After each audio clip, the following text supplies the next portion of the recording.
सुप्रभात बाल मित्रों, आज 11 अगस्त है और अभ्युदयवाणी की रेलगाड़ी एक बार फिर से आपको ले चलने के लिए तैयार है। आपके दोस्त और हमसफर प्रेम वर्मा के साथ आज के रोमांचक, ज्ञानवर्धक और नैतिक शिक्षा से भरपूर एक अद्भुत यात्रा में, जहां हम नए विचारों से प्रेरित होंगे, नई जानकारी हासिल करेंगे और जीवन के मूल्यों को समझेंगे। तो आइए इस सफर की शुरुआत करते हैं आज के प्रेरणादायक सुविचार से। ज्ञान का निवेश सर्वोत्तम भुगतान करता है। An investment in knowledge page the best interest. दोस्तों, कहा जाता है कि ज्ञान ही सच्चा धन है। ज्ञान एक ऐसा खजाना है जो कभी खत्म नहीं होता। जितना हम ज्ञान प्राप्त करते हैं, उतनी ही हमारी जिज्ञासा बढ़ती जाती है और हम और अधिक सीखने के लिए प्रेरित होते हैं। ज्ञान में निवेश का अर्थ है अपनी बुद्धि को निखारने के लिए समय, ऊर्जा और संसाधनों का उपयोग करना। यह जीवन भर चलने वाली प्रक्रिया है जिसमें हम नए कौशल सीखते हैं, अपनी समझ को गहरा करते हैं और अपनी सोच को विस्तारित करते हैं। यह निवेश केवल औपचारिक शिक्षा तक ही सीमित नहीं है, बल्कि इसमें स्वाध्याय, पाठ्यक्रम, कार्यशालाएं और विभिन्न प्रकार के अनुभव शामिल हैं। ज्ञान हमें सशक्त बनाता है और हमें जीवन में सफलता प्राप्त करने में मदद करता है। इसलिए हमें ज्ञान को प्राप्त करने के लिए लगातार प्रयास करते रहना चाहिए। अभ्युदयवाणी में अब जानते हैं आज का अंग्रेजी शब्द, जो है कंसाइज।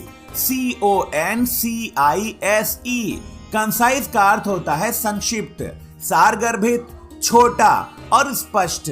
कंसाइज शब्द किसी भी बात या विचार को कम शब्दों में प्रभावशाली ढंग से व्यक्त करने के लिए प्रयोग किया जाता है। वाक्य प्रयोग: His speech was very concise and clear। उसकी बात बहुत संक्षिप्त और स्पष्ट थी। आगे बढ़ते हैं इस सफर में और आनंद लेते हैं आज की पहेली का। बूझो भैया एक पहेली, जब भी काटो निकले नई नवेली। इस पहेली का जवाब है पेंसिल। अब अगला स्टेशन है आज का इतिहास। इतिहास हमें अतीत से सीखने और वर्तमान को बेहतर बनाने का मौका देता है। आइए इतिहास के पन्नों में आज 11 अगस्त की कुछ प्रमुख घटनाओं पर नजर डालें। सन 1778 में आज ही जर्मन शिक्षक फ्रेडरिक लुडविग का जन्म हुआ, जिन्हें आधुनिक जिम्नास्टिक की नींव रखने का श्रेय दिया जाता है।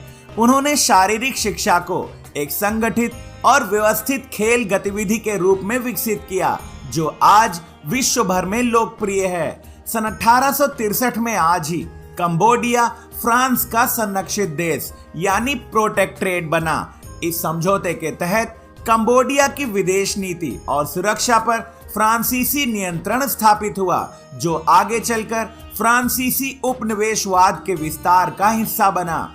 सन 1908 में आज ही भारत के महान स्वतंत्रता सेनानी खुदीराम बोस को 18 वर्ष की आयु में ब्रिटिश शासन ने फांसी दी, लेकिन 2 ब्रिटिश महिलाएं मारी गईं।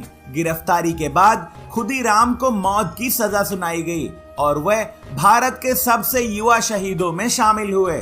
सन 1924 में आज ही महान भारतीय संगीतज्ञ लालमणि मिश्र का जन्म हुआ। वह भारतीय शास्त्रीय संगीत के विद्वान थे और उन्होंने श्रुति वीणा नामक वाद्य यंत्र विकसित किया, जो भारतीय संगीत की सूक्ष्म स्वरों यानी श्रुतियों की अभिव्यक्ति में सक्षम है। सन 1948 में आज ही द्वितीय विश्व युद्ध के बाद पहली बार ग्रीष्मकालीन ओलंपिक खेल लंदन में शुरू हुए। इन खेलों में युद्धग्रस्त देशों ने भी भाग लिया और यह वैश्विक शांति और खेल भावना के प्रतीक बने। सन 1961 में आज ही दादर और नगर हवेली का भारत में औपचारिक विलय हुआ। यह क्षेत्र पहले पुर्तगालियों के अधीन था, लेकिन 1954 में स्थानीय लोगों के विद्रोह के बाद यह स्वतंत्र हुआ। 1961 में इसे भारत का केंद्र शासित प्रदेश घोषित किया गया। सन 2018 में आज ही भारतीय मूल के प्रसिद्ध साहित्यकार और 2001 के नोबेल पुरस्कार विजेता V.S. नायपाल का निधन हुआ। उन्होंने उपन्यास, यात्रा वृत्तांत और निबंधों के माध्यम से उपनिवेशवाद, प्रवास और सांस्कृतिक पहचान जैसे विषयों पर गहन लेखन किया। अभ्युदयवाणी की अगली कड़ी प्रेरक व्यक्तित्व में आज हम जानेंगे जर्मन शिक्षक और जिम्नास्टिक के जनक फ्रेडरिक लुडविग के बारे में। फ्रेडरिक लुडविग, जिन्हें जिम्नास्टिक के जनक के रूप में जाना जाता है, का जन्म 11 अगस्त सन 1778 को जर्मनी के लॉन्जेन-जाल्जा में हुआ था। वह एक शिक्षक और शारीरिक शिक्षा के क्षेत्र में अग्रणी थे। उन्होंने आधुनिक जिम्नास्टिक की नींव रखी। लुडविग ने 19वीं सदी की शुरुआत में जर्मनी में टर्नकुंस्ट नामक शारीरिक व्यायाम प्रणाली विकसित की, जिसका उद्देश्य युवाओं में शारीरिक और मानसिक अनुशासन को बढ़ावा देना था। यह प्रणाली नेपोलियन युद्धों के दौरान जर्मन युवाओं को शारीरिक रूप से मजबूत बनाने और राष्ट्रीय एकता को प्रोत्साहित करने के उद्देश्य से शुरू की गई थी।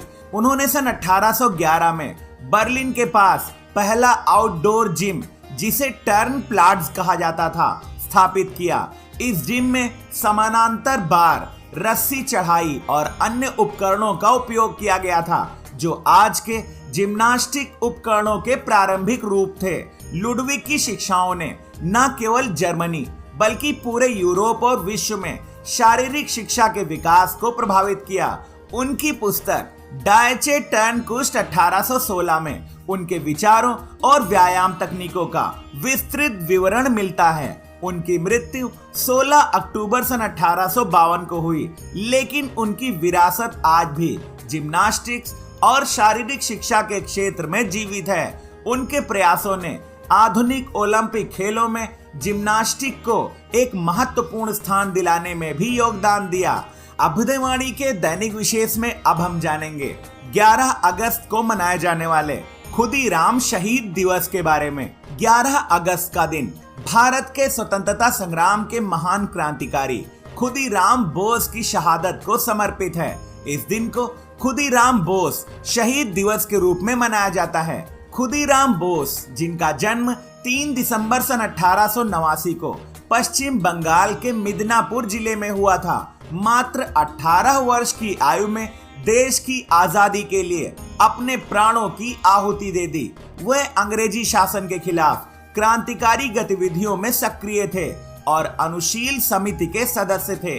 सन 1908 में उन्होंने अपने साथी प्रफुल्ल चाकी के साथ मिलकर मुजफ्फरपुर में ब्रिटिश मजिस्ट्रेट डगलस किंग्सफोर्ड पर बम से हमला किया, जो ब्रिटिश शासन के अत्याचारों का प्रतीक था। हालांकि यह हमला असफल रहा और 2 निर्दोष महिलाओं की मृत्यु हो गई, लेकिन इस घटना ने ब्रिटिश शासन को हिलाकर रख दिया। खुदीराम को गिरफ्तार कर लिया गया और 11 अगस्त 1908 को उन्हें फांसी दे दी गई। उनकी शहादत ने स्वतंत्रता संग्राम में नई चेतना जागृत की और लाखों भारतीयों को अंग्रेजों के खिलाफ संघर्ष के लिए प्रेरित किया। खुदीराम की वीरता और नन्ही सी उम्र में उनके बलिदान ने उन्हें भारतीय स्वतंत्रता संग्राम के अमर नायकों में शामिल कर दिया। खुदीराम बोस शहीद दिवस पर हम उनके साहस, देशभक्ति और बलिदान को श्रद्धांजलि देते हैं। यह दिन हमें यह याद दिलाता है कि स्वतंत्रता का मूल्य अनमोल है और इसे बनाए रखने के लिए हमें सतत प्रयास करने होंगे। अभ्युदयवाणी के अंतिम पड़ाव पर अब सुनते हैं आज की मजेदार बाल कहानी, जिसका शीर्षक है शरारती चूहा। एक समय की बात है, एक छोटे से लड़के गोलू के घर में एक शरारती चूहा आ गया। वह चूहा दिन भर इधर उधर कूदता फांदता, गोलू की माँ का बनाया खाना चुपके से खा जाता, गोलू के कपड़े कुतर देता। गोलू की माँ बहुत परेशान हो गई। उन्होंने चूहे को पकड़ने के लिए कई जाल लगाए, लेकिन चूहा हर बार बचकर निकल जाता। एक दिन माँ ने मीठा मीठा शरबत बनाया और उसे एक लंबी संकरी बोतल में भर दिया। शरबत की खुशबू चूहे की नाक तक पहुंची और उसका मन ललचा उठा। उसने बोतल में सिर डालने की कोशिश की, लेकिन मुंह तो बहुत छोटा था। चूहा सोचने लगा, अब क्या करूं? उसके मन में एक चालाक विचार आया। उसने अपनी लंबी पूंछ बोतल में डाल दी और पूंछ पर जो शरबत चिपकता उसे चाट चाट कर पीने लगा। धीरे धीरे वह पूरी बोतल का शरबत पी गया। जब गोलू की माँ ने बोतल खाली देखी तो वह हैरान रह गईं। उन्हें समझ ही नहीं आया कि चूहा बोतल के अंदर बिना घुसे सारा शरबत कैसे पी गया। ये कहानी हमें सिखाती है कि अगर हम किसी चीज को पाने के लिए दृढ़ निश्चय और समझदारी से काम लें तो मुश्किल से मुश्किल काम भी आसान हो जाता है। बस हमें अपने दिमाग का सही इस्तेमाल करना आना चाहिए। आज की अभ्युदयवाणी का सफर बस यहीं तक था। कल सुबह फिर मिलेंगे एक नई ऊर्जा के साथ, रोमांचक, ज्ञानवर्धक और नैतिक शिक्षा से भरपूर एक रोचक सफर में। आपका दिन शुभ हो। जय हिंद, जय भारत।